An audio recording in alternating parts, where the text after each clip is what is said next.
Nova audição do Sr. Ministro. E a nova audição é o nosso ponto 4, é o quarto ponto da nossa ordem do dia, que diz a audição do Sr. Ministro da Agricultura e Mar, a requerimento do Grupo Parlamentar do Chega, a propósito da dissolução do Conselho Diretivo do IFADAP. Para tal, é um requerimento do Chega, para tal, vou dar a palavra ao Sr. Deputado Pedro Frazão, que tem até 8 minutos para questionar o Sr. Ministro sobre esta questão. Faz favor, Sr. Deputado. Muito obrigado, Sr. Presidente, Srs. Deputados, Sr. Ministro e Sr. Secretário de Estado. Bem, neste requerimento, nós também pedimos aqui a presença do Sr. Ministro, também não veio muito diligentemente, mas percebemos que tem a sua agenda, não teve que esperar por nenhuma outra audiência, como foi no caso anterior, mas no fundo, para sermos sucintos e não estendermos demasiado aqui este assunto, nós pedimos aqui a presença do Sr. Ministro pelo seguinte.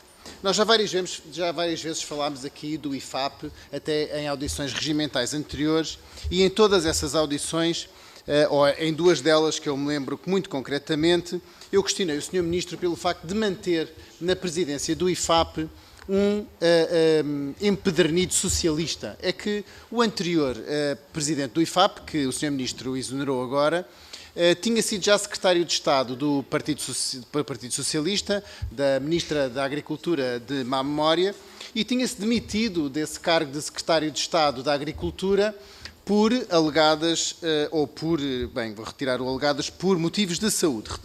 Demitiu-se em janeiro de 2023 por motivos de saúde.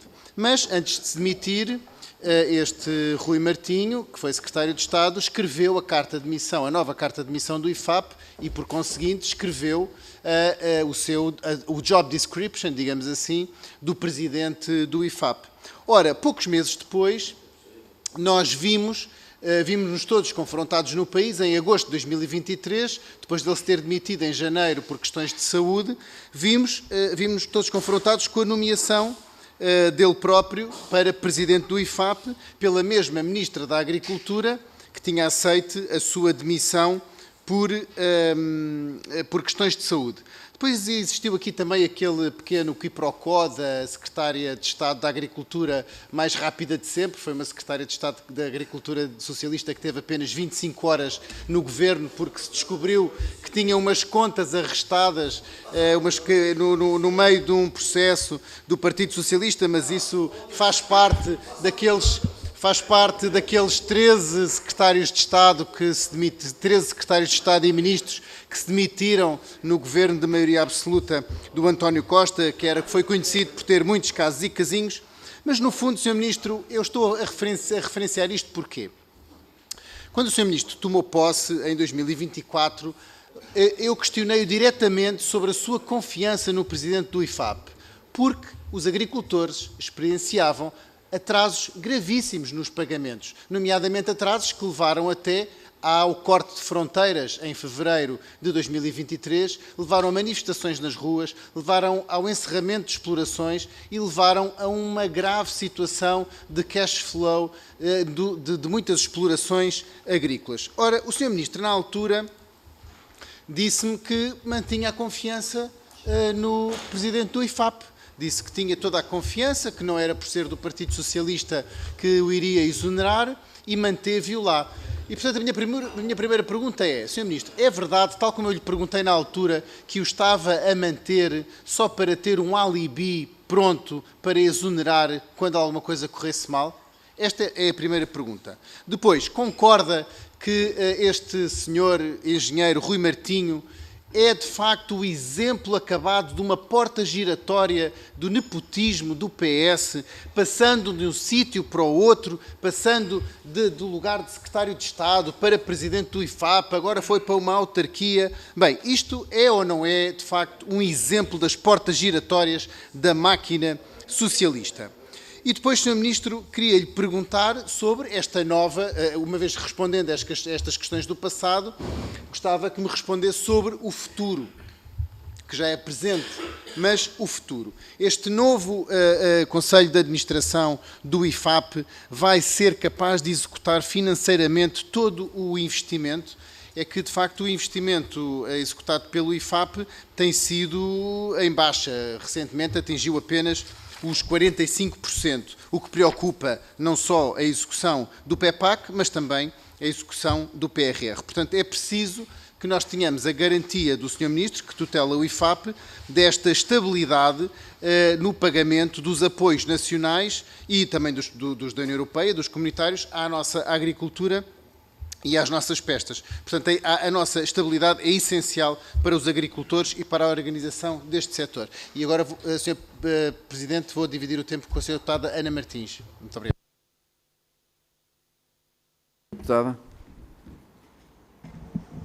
Obrigada, Sr. Presidente, senhores e senhoras deputados, Sr. Ministro. O Governo resolveu dissolver o Conselho Diretivo do IFAP e alegou que a necessidade de uma nova orientação à gestão do IFAP e de reforçar a execução dos objetivos governamentais, em particular no âmbito da PEPAC e do PRR, sem que fossem tomados públicos qualquer critérios objetivos, auditorias ou um plano concreto de reforma.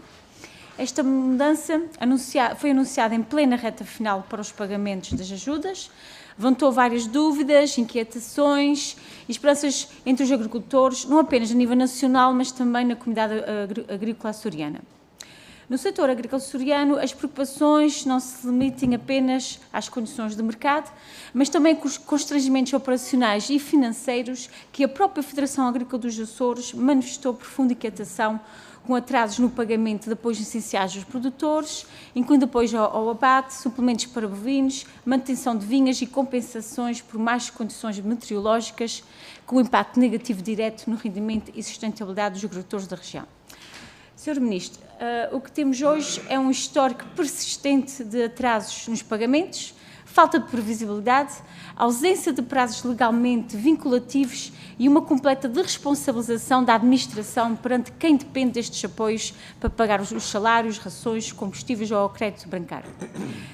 Foi neste contexto que o Grupo Parlamentar do Chega apresentou um projeto de resolução recomendando a fixação de prazos obrigatórios para os pagamentos do IFAP, bem como mecanismos de responsabilização em caso de incumprimento.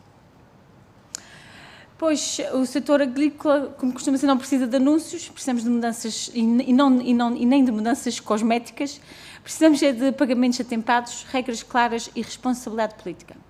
Perante isto, eu gostaria de esclarecer, Sr. Ministro, se o Governo reconhece que os atrasos sistemáticos nos pagamentos são um problema estrutural e não excepcional. Relativamente ao nosso projeto de resolução, o Governo está disponível para fixar prazos máximos, claros e vinculativos para o pagamento dos apoios agrícolas, florestais e das pescas, à semelhança do que acontece noutros Estados-membros da União Europeia. Se estão disponíveis também para criar mecanismos automáticos de compensação aos juros de demora quando estes prazos não são cumpridos. E gostaria de perguntar que medidas específicas estão previstas para evitar que as regiões ultraperiféricas continuem a ser desproporcionalmente penalizadas por atrasos nos pagamentos, com impactos diretos na coesão territorial. Muito obrigada. Muito obrigado, Sr. Deputado. Muito obrigado, Sr. Deputado. Dava agora a palavra ao Sr. Deputado Gonçalo Valente para pôr a sua questão. Desculpe. Dou a palavra ao Sr. Ministro para responder. Faz favor. Muito obrigado, Sr. Presidente. Eu volto a referir que estou sempre disponível e se não vim mais cedo é porque uma audição que estava prevista foi adiada. Era conveniente verificar se não foi a pedido do Grupo Parlamentar do Chega que ela não foi adiada. E, portanto, eu estou sempre disponível para vir aqui às horas que forem necessárias, de madrugada, à noite, sempre disponível. Relativamente ao IFAP, o IFAP é uma equipa, é uma direção, não é só uma pessoa. E não se vão pôr as responsabilidades todas em cima de uma pessoa. E é uma equipa que precisa de competências diferenciadas e que funcione também como equipa. Eu não vou estar aqui a fazer considerações, e não é confortável para mim fazer considerações pessoais. Não é por causa do cartão que se substitui alguém, é por questões, obviamente, de competência, por questões de trabalho, de atingir-se os objetivos fixados. E eu não posso chegar ao Governo e, sem ter nenhuma prova em contrário, fazer uma substituição. Nunca o faria, não o farei. E tem um princípio: quando se muda, tem que ser para melhor. E, portanto, não, porque muitas vezes põe-se as responsabilidades só nas direções. Olha, eu estou convencido que esta equipa, se quiser falar de futuro, que não vai falhar. Mas se forem outros a falharem, vamos dizer que é por causa deles, não assumimos nós as nossas responsabilidades. Dou-lhe um exemplo. Nós, para cumprirmos os pagamentos deste ano, há 125 milhões de euros que estão na dotação global do Ministério das Finanças. Se por acaso o Sr. Ministro das Finanças não cumprisse, a culpa eu tinha que assumir, mas eu não iria dizer que a responsabilidade que era do IFAP. Agora, é verdade que houve uma série de situações em termos de contratação pública, de objetivos não atingidos, de situações que eu diria que eu considero que não poderiam ter acontecido em termos, por exemplo, no que diz respeito aos servidores, que tivemos que atuar em tempo recorde, porque as próprias pessoas do IFAP estavam convencidas que aquilo ia fechar a 31 de dezembro, porque não havia, os servidores, não tinha sido feito o concurso para a sua continuação. Já agora uma outra coisa, o IFAP é um organismo pagador. Se outros não executarem, ele não pode pagar. O IFAP não é responsável pela execução do investimento. O IFAP é responsável pelo pagamento do que está executado. Se não houver execução, não há pagamento. Isso é uma coisa que é importante que se refira. E há, neste momento, algo que eu lhe posso dizer que é a previsibilidade. O concurso para os controlos do PU, neste momento, também está em curso e praticamente está pronto, quando em 2025 o concurso, o visto, o Tribunal de Contas só vem em 19 de setembro, o que atrasou tudo. E também tivemos problemas no setor vitivinícola e posso lhe dizer, por exemplo, que esta direção já fez algo que foi verdadeiramente impressionante. Em 30 de setembro, a execução do programa setor vinícola era de 65%, houve um esforço brutal da direção, que o passou para os 99,8%, e em 15 dias pagaram-se 21,8%. Portanto, IFAP, enquanto equipa, não estava a correr como era presumível da minha parte, e, portanto, a mudança que aconteceu, depois de se provar que as coisas não estavam a funcionar como deviam, e o meu objetivo é servir rapidamente os agricultores, procedemos à mudança e também com uma excelente equipa, a quem já agora também não perguntei a cartão, se tinha cartão ou qual era o cartão, ou se tinha cartão, de qualquer grupo político.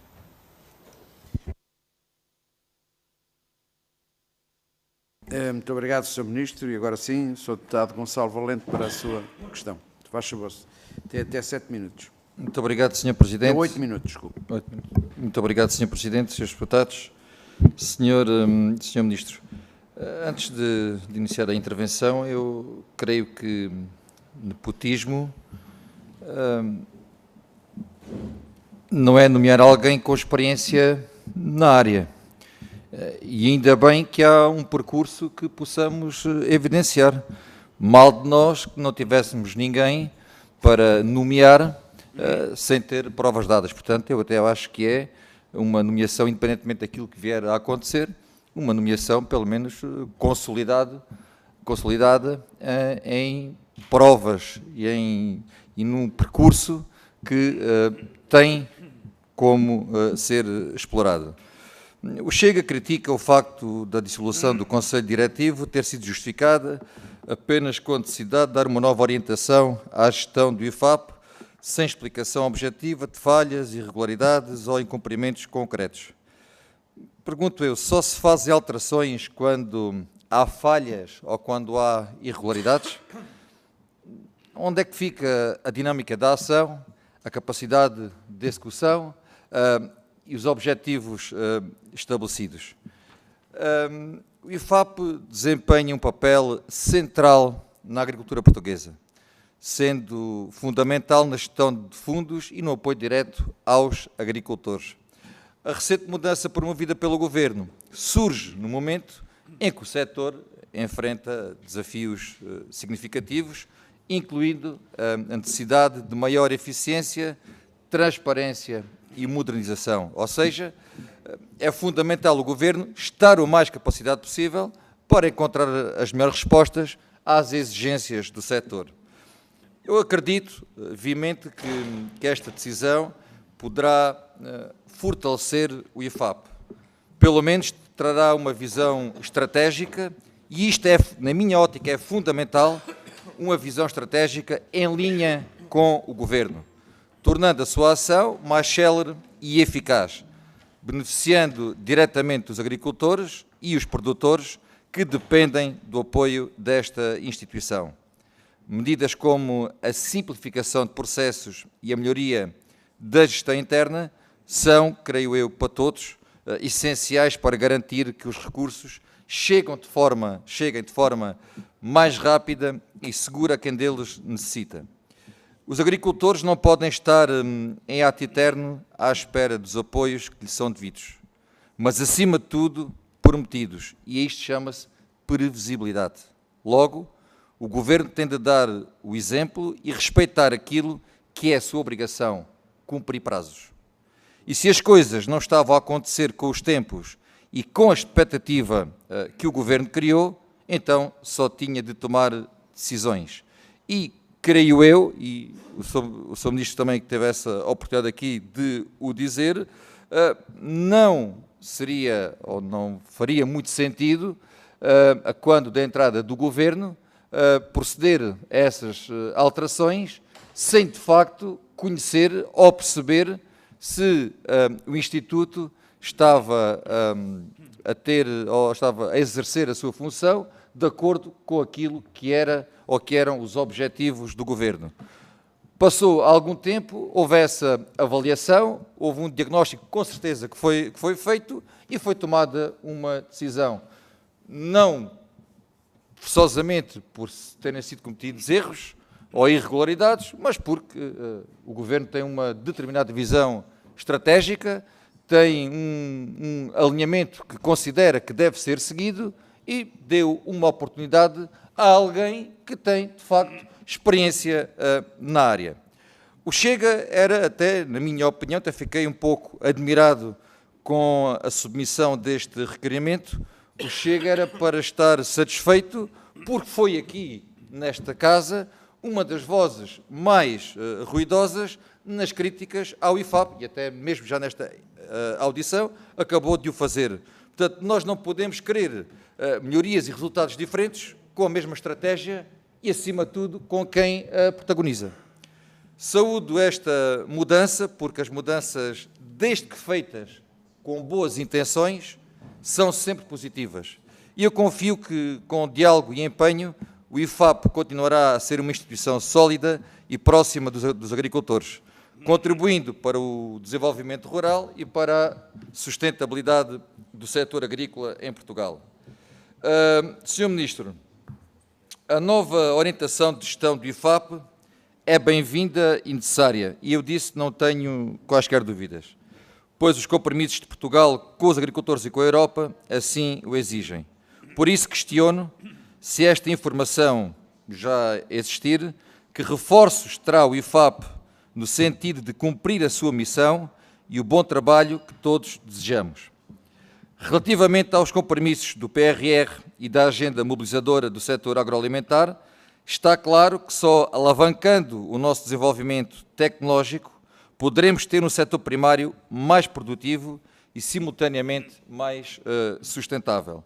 Dado que esta agenda termina em junho de 2026, questiono o Sr. Ministro sobre que avaliação faz do impacto desta agenda e do PRR na cadeia alimentar e que avaliação faz do desempenho do IFAP no cumprimento dos compromissos europeus. Muito obrigado. Muito bem. Muito obrigado, Sr. Deputado, e dava agora a palavra ao Sr. Ministro para responder. Faz favor, Sr. Ministro. Muito obrigado. Vou ser muito rápido. Nós temos uma equipa no IFAP agora altamente motivada, experiente, com provas dadas, competente, de competências diversas e já com trabalho feito. Por exemplo, aquilo que é o objetivo do concurso para os controlos de PU, se em 2025, só em setembro, é que recebemos o visto Tribunal de Contas, esses controlos de PU, que são absolutamente fundamentais para não existir atrasos,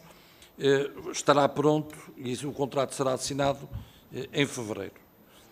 Para além disso, há algo que não correu bem com a anterior direção, que foi precisamente a previsibilidade, os pagamentos dos PUs. Considero que a equipa também não funcionava bem como equipa. Mas eu não vou pessoalizar, não me sinto confortável a criticar pessoas com quem trabalhei não é esse o meu objetivo, mas é a verdade que foi feito, que havia uma necessidade de dar um novo impulso, de dar um abanão naquela estrutura.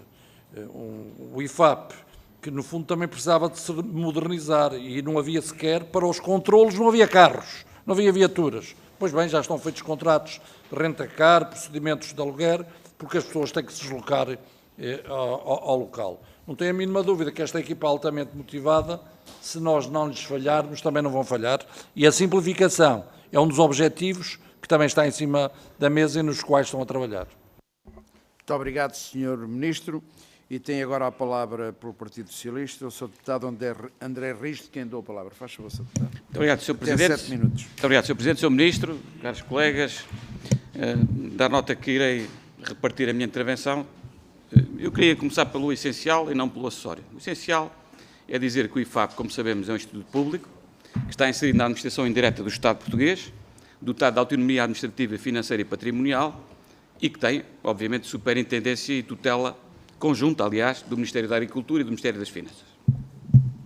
Dito isto, o IFAP tem a sua orgânica aprovada no Decreto-Lei 195/2012 e no seu artigo 3º a sua missão é muito clara, eu passo a citar: proceder à validação e ao pagamento decorrente do financiamento da aplicação das medidas definidas a nível nacional e comunitário no âmbito da agricultura, desenvolvimento rural, pescas e setores conexos, bem como propor as políticas e estratégias de tecnologias de informação e comunicação no âmbito da agricultura e pescas.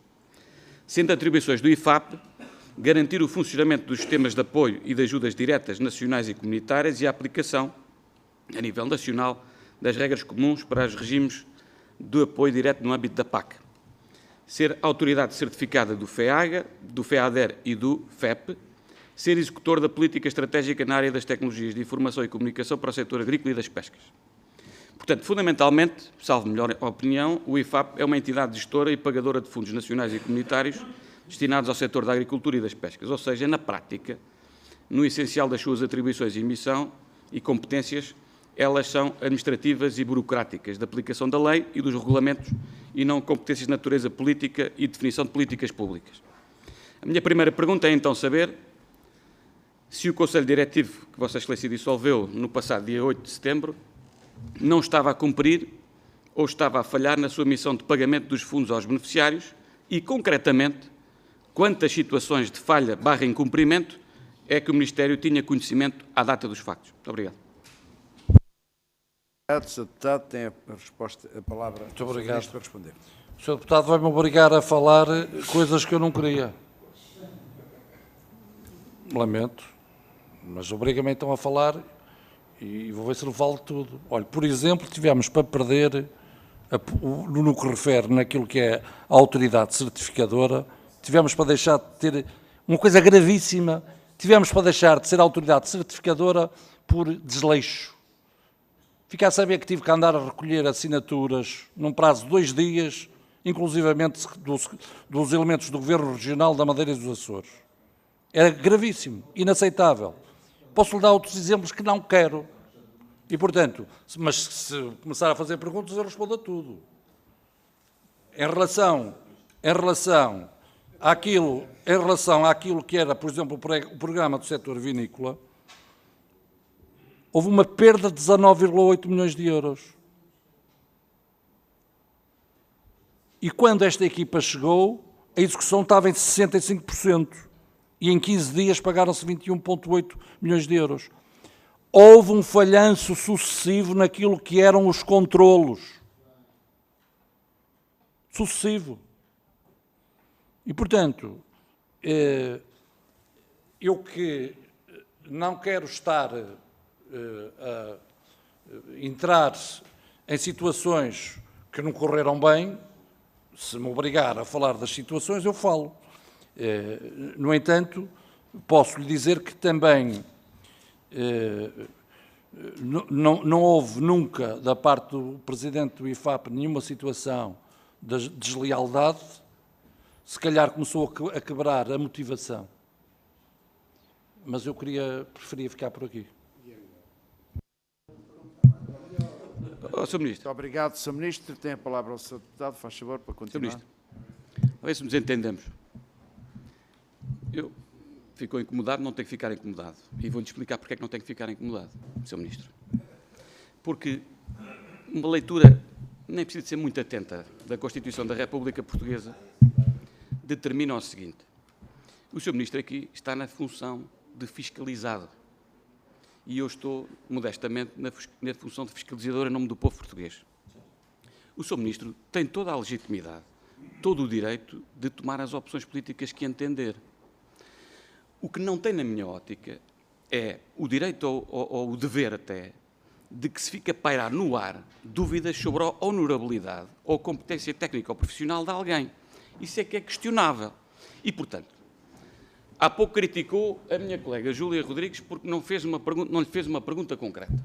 E agora critica-me a mim por fazer uma pergunta concreta. Pronto, Sr. Ministro, terá a palavra e agora estou no uso da palavra. E, portanto, queria lhe dizer claramente o seguinte: o Sr. Ministro diz que houve várias falhas. Pronto, tudo bem, houve várias falhas. Eu pergunto então, se estava tudo bem, se estava tudo mal, digo-lhe, então porquê é que promoveu a diretora de Serviços de Apoio de Mercado, na altura, para membro do Conselho Diretivo? Não lhe parece isso um pouco incoerente? Sr. Deputado, a diretora que está a referir fazia parte da direção do IFAP? Não fazia. O que é que isso tem a ver? O que é que isso tem a ver? Está-me a dizer que por um Conselho Diretivo não funcionar bem, os outros membros e os dirigentes são todos maus? Isso é um absurdo. Desculpe lá, essa pergunta é um absurdo. Agora, posso lhe dizer uma outra coisa. Eu falhei num ponto. Devia ter destituído aquela direção mais cedo. É a verdade. E, portanto, houve uma série de... mas eu tenho que dar sempre a oportunidade. Agora, houve uma série de falhanços e eu não ponho em causa a honorabilidade. Eu não ponho em causa a competência das pessoas. Essas palavras são suas, não são minhas.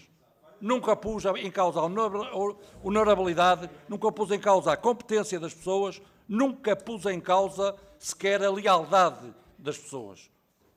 O que lhe estou a dizer é que houve objetivos que não foram atingidos, um desleixo grave, o IFAP ia fechar em 31 de dezembro de 2025. Vá lá perguntar aos dirigentes. Era gravíssimo não termos tido, e para não fechar, andámos a acelerar resoluções do Conselho de Ministros para poder continuar, porque os pagamentos são sagrados. Os controlos falharam. Agora, eu vou pôr isso na culpa do Presidente do IFAP, só? Aquilo é um Conselho Diretivo. E depois uma equipa deve funcionar como equipa. Se eu fizer uma seleção nacional só com os melhores guarda-redes portugueses, nós não vamos lá. E, portanto, a equipa que nós hoje construímos é uma equipa de competências diversas e onde acho inaceitável que venha dizer que uma diretora de serviços já não tinha competência porque fazia parte do IFAP.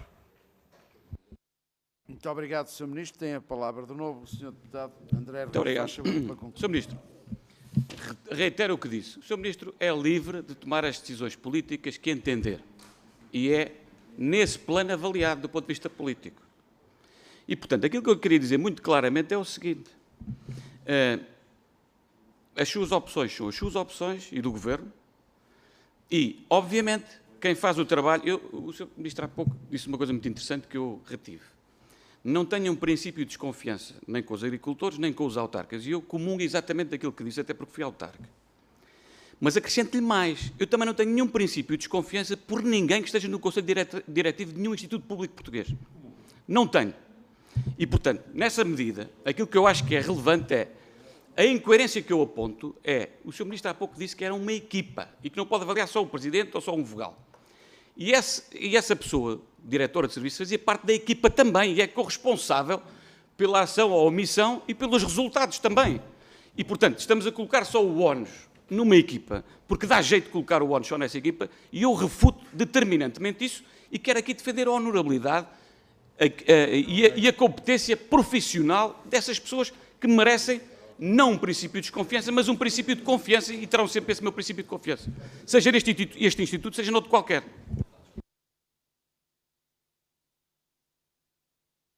O meu princípio de confiança está claro quando mantive em funções a direção. Agora, diz que não tem um princípio de desconfiança e desconfia de uma diretora de serviços, daqui a bocado está no porteiro. O senhor é que tem um princípio de desconfiança, não sou eu. Não, e a coerência máxima. E quando, obviamente, se muda, deve-se mudar para melhor. E temos que dar oportunidade às pessoas. E lamento que tenha vindo com estas questões, quando o meu objetivo aqui é não entrar em pormenores e estou a procurar não entrar em pormenores mesmo assim. Muito obrigado, Sr. Ministro. Tem de novo a palavra o Sr. Deputado André Rijo para... Muito obrigado. Peço imensa desculpa, o Sr. Deputado André Rijo está na... Faz favor. Muito obrigado, Sr. Presidente. Sr. Ministro, eu falei de coerência. Sr. Deputado, eu ouvi nem sempre com prazer, mas tive que ouvir em silêncio e até ao fim. E, portanto, agradecia o mesmo tratamento, pelo menos, está bem? Tá. Pronto, está bem, mas eu ouvi com silêncio epá, e nem sempre com prazer, e, portanto, agradecia o mesmo tratamento, pá, se fizer favor, porque é para isso que eu mereço. Pronto. Sr. Ministro, eu falei de coerência, não falei de confiança, nem de desconfiança, nem no porteiro, nem ninguém. Falei numa diretora de serviços, que foi promovida ao Conselho Diretivo. É a sua opção, foi a sua opção, não estou a questioná-la. Estou só a dizer que, do ponto de vista da coerência, fica a dúvida na coerência dessa decisão. É claro. Relativamente à questão, agora o que mais me interessa é, já passaram 4 meses e foi dito aqui que a audição não foi na altura de vida, não vou fazer comentários sobre essa matéria, o Sr. Ministro já respondeu sobre isso, não vou aprofundar essa matéria, mas esses 4 meses já foram úteis para nós percebermos o seguinte, e agora eu queria questionar apenas o seguinte ao Sr. Ministro. Tendo passado esses 4 meses, a pergunta que lhe quero fazer é, de lá para cá, muito concretamente, o que é que melhorou na direção do IFAP? Muito obrigado, Sr. Deputado. Sr. Ministro, para responder. Deixe-me só agarrar na sua coerência. A sua coerência é Conselho Diretivo que muda, todos os dirigentes tinham que mudar. É a sua coerência, não é? Porque não se pode ir buscar uma pessoa, porque... E uma outra conclusão é, se um Conselho Diretivo não é competente ou não atinge os objetivos, a culpa é dos dirigentes. É uma outra conclusão. Eu vou-lhe dizer e vou responder à sua pergunta. Quando, em setembro, o IFAP chegou, havia vários problemas. Um deles é de que se dizia que não havia dinheiro. E, por isso, não havia carros. E hoje há renta-car, porque é preciso ir ao terreno fazer controlos, percebe? E, portanto, para ir aos terrenos é preciso carros, renta-car, e avançou-se também para esta possibilidade, tudo foi feito. Para além disso, já lhe referi um assunto que era grave, que era não se poder fazer pagamentos a partir de 31 de dezembro de 2025, porque não se tinha cautelado os servidores. E aquilo que existe em termos de pensamento, que existia em termos de pensamento dos respectivos dirigentes, algo que eu não me tinha apercebido, se calhar devia falar também com os dirigentes, é que aquilo ia fechar, não se ia poder fazer pagamentos. E, portanto, uma alteração positiva. Já lhe dei aqui há bocado uma outra, que é, não é só a taxa de execução, há previsibilidade. Para além disso, já lhe dei uma outra, que foi a execução na questão do vinho. Na questão do vinho, já lhe dei, Sr. Deputado, porque depois não houve, eu gostava que estivesse atento a isto. Em 2024, a execução do setor vinícola ficou em 68,4%. 2024. Perdemos 19,8 milhões de euros. Só soube disto no final. E já não fomos a tempo. E agora também lhe posso dizer que em 30 de setembro a execução era de 65%. E acabou, fruto do esforço que a equipa fez, em 99,8%. Dei-lhe aqui um outro exemplo. Há bocado também lhe referi uma coisa grave, que é, íamos deixar de ser aquilo que está nas competências da autoridade certificadora, porque tinha havido um desleixo e não se tinha avançado com o processo de certificação. E então, em 2 dias, eu, colegas meus do Governo, os seus secretários regionais, Açores e Madeira, pedi-lhes para assinar e andámos a recolher as assinaturas rapidamente para ver se não deixávamos ser a autoridade certificadora. Isto não significa que não haja honorabilidade, competência, lealdade. Significa que os objetivos não estavam a ser atingidos. E também lhe disse uma outra coisa, porque eu não quero pessoalizar. Cada um assume as suas responsabilidades.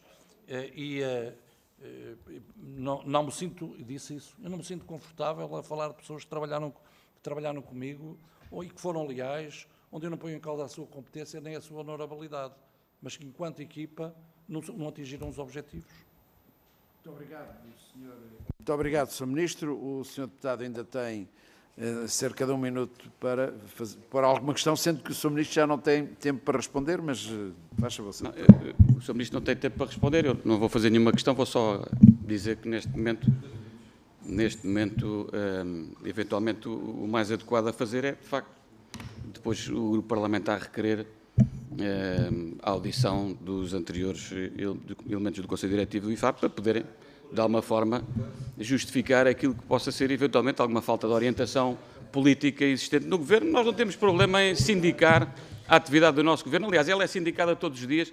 Ainda aqui hoje, nesta audição, falaram várias vezes no Partido Socialista e na herança do Partido Socialista, que era o membro do Governo, e, portanto, nós não temos problema em sindicar a atividade do Partido Socialista, nem a governação do Partido Socialista, estamos perfeitamente à vontade sobre isso e, naturalmente, agiremos em conformidade. Muito obrigado. Muito obrigado, Sr. Deputado.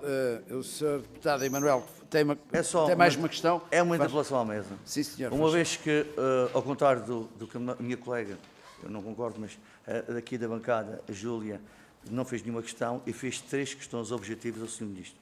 Portanto, como não recebi resposta, penso, e não é agora, que eu acho que não é a altura para darmos agora a resposta, mas de forma de perguntas objetivas em relação ao POSEI e ao PAPAC. Portanto, então, são 3 perguntas que eu fiz, mas é como eu digo, não é agora que o Sr. Ministro também vai me dar a resposta, mas gostaria que, se fosse possível, receber as respostas àquilo que das minhas perguntas por escrito.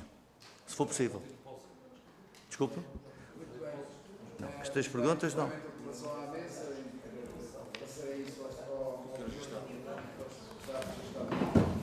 Temos aí Isto é teu? não há inscrições para uma segunda ronda, encerramos aqui.